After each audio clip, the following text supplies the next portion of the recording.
Marcos capítulo 13. Cuando Jesús salía del templo ese día, uno de sus discípulos le dijo: Maestro, mira estos magníficos edificios. Observa las impresionantes piedras en los muros. Jesús respondió: Sí, mira estos grandes edificios, pero serán demolidos por completo. No quedará ni una sola piedra sobre otra. Más tarde, Jesús se sentó en el monte de los Olivos, al otro lado del valle del templo. Pedro, Santiago, Juan y Andrés se le acercaron en privado y le preguntaron: Dinos, ¿cuándo sucederá todo eso? ¿Qué señal nos indicará que esas cosas están por cumplirse? Jesús les contestó: No dejen que nadie los engañe, porque muchos vendrán en mi nombre y afirmarán: yo soy el Mesías. Engañarán a muchos, y ustedes oirán de guerras y de amenazas de guerras, pero no se dejen llevar por el pánico. Es verdad, esas cosas deben suceder, pero el fin no vendrá inmediatamente después. Una nación entrará en guerra con otra y un reino con otro reino. Habrá terremotos en muchas partes del mundo y también hambres, pero eso es solo el comienzo de los dolores del parto. Luego vendrán más. Cuando esas cosas comiencen a suceder, tengan cuidado. Los entregarán a los tribunales y los golpearán en las sinagogas. Serán sometidos a juicio ante gobernantes y reyes por ser mis seguidores. Pero esa será una oportunidad para que ustedes les hablen de mí, pues la buena noticia primero tiene que ser predicada a todas las naciones. Cuando los arresten y los sometan a juicio, no se preocupen de antemano por lo que van a decir. Solo hablen lo que Dios les diga en ese momento, porque no serán ustedes los que hablen, sino el Espíritu Santo. Un hermano traicionará a muerte a su hermano. Un padre traicionará a su propio hijo, y los hijos se rebelarán contra sus padres y harán que los maten. Todos los odiarán a ustedes por ser mis seguidores, pero el que se mantenga firme hasta el fin será salvo. Llegará el día cuando verán el objeto sacrílego que causa profanación de pie en un lugar donde él no debe estar. Entonces los que estén en Judea huyan a las colinas. La persona que esté en la azotea no baje a la casa para empacar. El que esté en el campo no regrese ni para buscar un abrigo. Qué terribles serán esos días para las mujeres embarazadas y para las madres que amamantan. Y oren para que la huida no sea en invierno, pues habrá más angustia en esos días que en cualquier otro momento desde que Dios creó el mundo. Y jamás habrá una angustia tan grande. De hecho, a menos que el Señor acorte ese tiempo de calamidad, ni una sola persona sobrevivirá. Pero por el bien de los elegidos, Él ha acortado esos días. Entonces, si alguien les dice: miren, aquí está el Mesías, o allí está, no lo crean, pues se levantarán falsos mesías y falsos profetas, y realizarán señales y milagros para engañar, de ser posible, aún a los elegidos de Dios.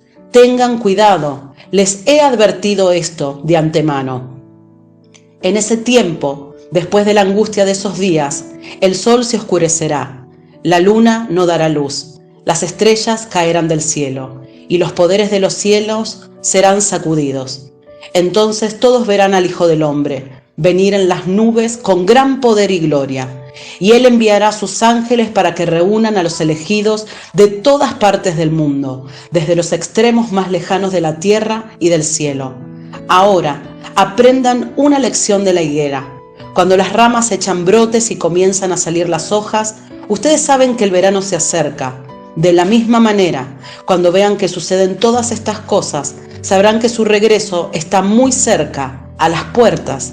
Les digo la verdad, no pasará esta generación hasta que todas estas cosas sucedan.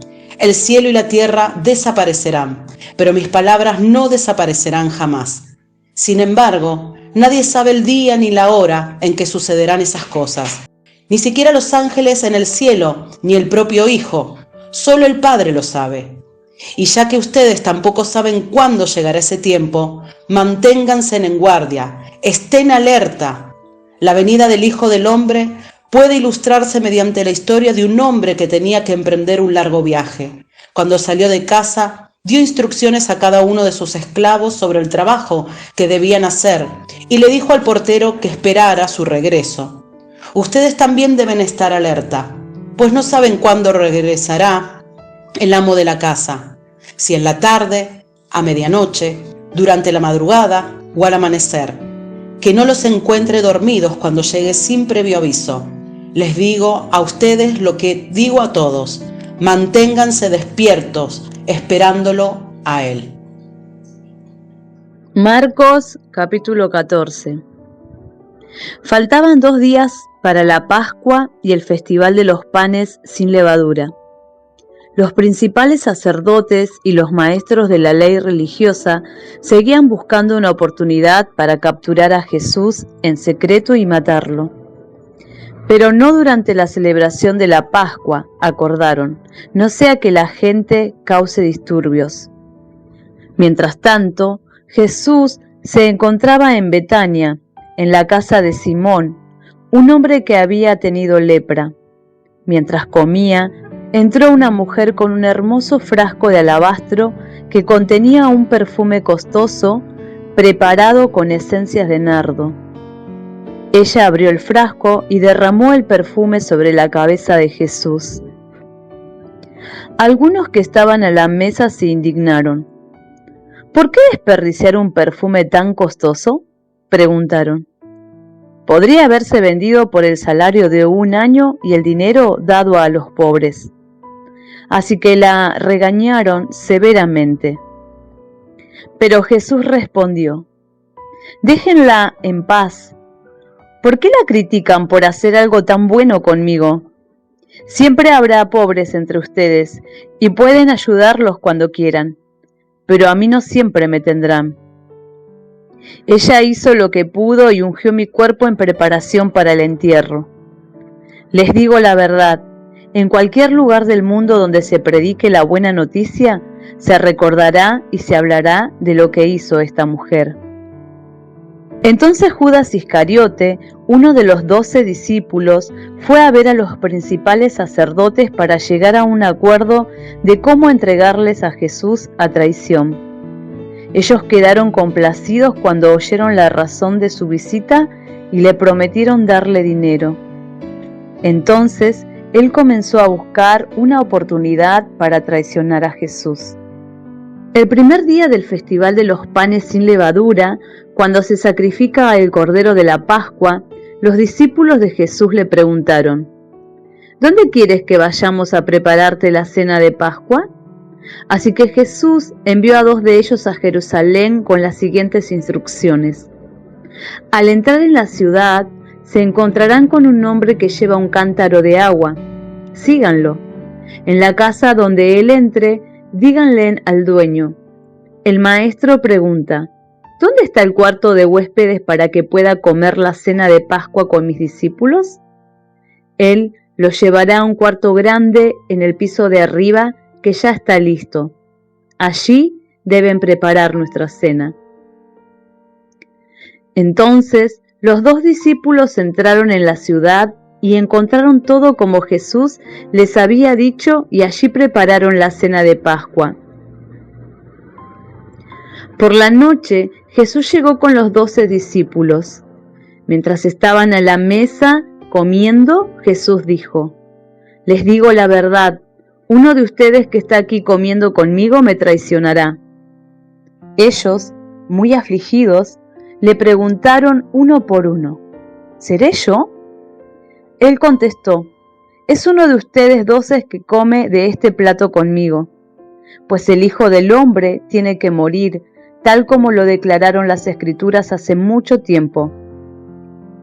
Pero qué aflicción le espera a aquel que lo traiciona. Para ese hombre sería mucho mejor no haber nacido. Mientras comían, Jesús tomó un poco de pan y lo bendijo. Luego lo partió en trozos, lo dio a sus discípulos y dijo: tómenlo, porque esto es mi cuerpo. Y tomó en sus manos una copa de vino y dio gracias a Dios por ella. Se la dio a ellos y todos bebieron de la copa. Y les dijo: esto es mi sangre, la cual confirma el pacto entre Dios y su pueblo. Es derramada como sacrificio por muchos. Les digo la verdad, no volveré a beber vino hasta el día en que lo beba de nuevo en el reino de Dios. Luego cantaron un himno y salieron al monte de los olivos. En el camino, Jesús les dijo: todos ustedes me abandonarán porque las Escrituras dicen: Dios golpeará al pastor y las ovejas se dispersarán. Sin embargo, después de ser levantado de los muertos, iré delante de ustedes a Galilea y allí los veré. Pedro le dijo: aunque todos te abandonen, yo jamás lo haré. Jesús respondió: te digo la verdad, Pedro, esta misma noche, antes de que cante el gallo 2 veces, negarás 3 veces que me conoces. No, exclamó Pedro enfáticamente, aunque tenga que morir contigo, jamás te negaré. Y los demás juraron lo mismo. Fueron al huerto de olivos llamado Getsemaní, y Jesús dijo: siéntense aquí mientras yo voy a orar.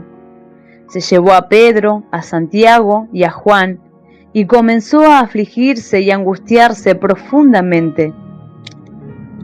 Les dijo: mi alma está destrozada de tanta tristeza, hasta el punto de la muerte. Quédense aquí y velen conmigo. Se adelantó un poco más y cayó en tierra. Pidió en oración que, si fuera posible, pasara de él la horrible hora que le esperaba. Abba, Padre, clamó, todo es posible para ti. Te pido que quites esta copa de sufrimiento de mí. Sin embargo, quiero que se haga tu voluntad, no la mía. Luego volvió y encontró a los discípulos dormidos. Le dijo a Pedro: Simón, ¿estás dormido? ¿No pudiste velar conmigo ni siquiera 1 hora? Velen y oren para que no cedan ante la tentación, porque el espíritu está dispuesto, pero el cuerpo es débil. Entonces Jesús los dejó otra vez e hizo la misma oración que antes. Cuando regresó de nuevo a donde estaban ellos, los encontró dormidos porque no podían mantener los ojos abiertos y no sabían qué decir. Cuando volvió a ellos por 3ª vez, les dijo: adelante, duerman, descansen, pero no, la hora ha llegado. El Hijo del Hombre es traicionado y entregado en manos de pecadores. Levántense, vamos, miren, el que me traiciona ya está aquí. En ese mismo instante, mientras Jesús todavía hablaba, llegó Judas, uno de los 12 discípulos, junto con una multitud de hombres armados con espadas y palos. Los habían enviado los principales sacerdotes, los maestros de la ley religiosa y los ancianos. El traidor, Judas, había acordado previamente con ellos una señal. Sabrán a cuál arrestar cuando yo los salude con un beso. Entonces podrán llevárselo bajo custodia. En cuanto llegaron, Judas se acercó a Jesús. «Rabí», exclamó, y le dio el beso. Entonces los otros agarraron a Jesús y lo arrestaron. Pero uno de los hombres que estaban con Jesús sacó su espada e hirió al esclavo del sumo sacerdote, cortándole una oreja. Jesús les preguntó: ¿acaso soy un peligroso revolucionario para que vengan con espadas y palos para arrestarme? ¿Por qué no me arrestaron en el templo? Estuve enseñando allí entre ustedes todos los días, pero estas cosas suceden para que se cumpla lo que dicen las Escrituras acerca de mí. Entonces todos sus discípulos lo abandonaron y huyeron. Un joven que lo seguía solo llevaba puesta una camisa de noche de lino. Cuando la turba intentó agarrarlo, su camisa de noche se deslizó y huyó desnudo. Llevaron a Jesús a casa del sumo sacerdote, donde se habían reunido los principales sacerdotes, los ancianos y los maestros de la ley religiosa. Mientras tanto, Pedro lo siguió de lejos y entró directamente al patio del sumo sacerdote. Allí se sentó con las guardias para calentarse junto a la fogata. Adentro, los principales sacerdotes y todo el Concilio Supremo intentaban encontrar pruebas contra Jesús para poder ejecutarlo, pero no pudieron encontrar ninguna. Había muchos falsos testigos que hablaban en contra de él, pero todos se contradecían. Finalmente, unos hombres se pusieron de pie y dieron el siguiente falso testimonio. Nosotros lo oímos decir: yo destruiré este templo hecho con manos humanas y en 3 días construiré otro, no hecho con manos humanas. Pero aún así, sus relatos no coincidían. Entonces, el sumo sacerdote se puso de pie ante todos y le preguntó a Jesús: Bien, ¿no vas a responder a estos cargos? ¿Qué tienes que decir a tu favor? Pero Jesús se mantuvo callado y no contestó. Entonces el sumo sacerdote le preguntó: ¿Eres tú el Mesías, el Hijo del Bendito? Jesús dijo: Yo soy, y ustedes verán al Hijo del Hombre sentado en el lugar de poder, a la derecha de Dios y viniendo en las nubes del cielo. Entonces el sumo sacerdote se rasgó las vestiduras en señal de horror y dijo: ¿Para qué necesitamos más testigos? Todos han oído la blasfemia que dijo. ¿Cuál es el veredicto? ¡Culpable!, gritaron todos. ¡Merece morir! Entonces algunos comenzaron a escupirle y le vendaron los ojos y le daban puñetazos. ¡Profetízanos!, se burlaban, y los guardias lo abofeteaban mientras se lo llevaban. Mientras tanto, Pedro estaba abajo, en el patio. Una de las sirvientas que trabajaba para el sumo sacerdote pasó y vio que Pedro se calentaba junto a la fogata. Se quedó mirándolo y dijo: «Tú eres uno de los que estaban con Jesús de Nazaret».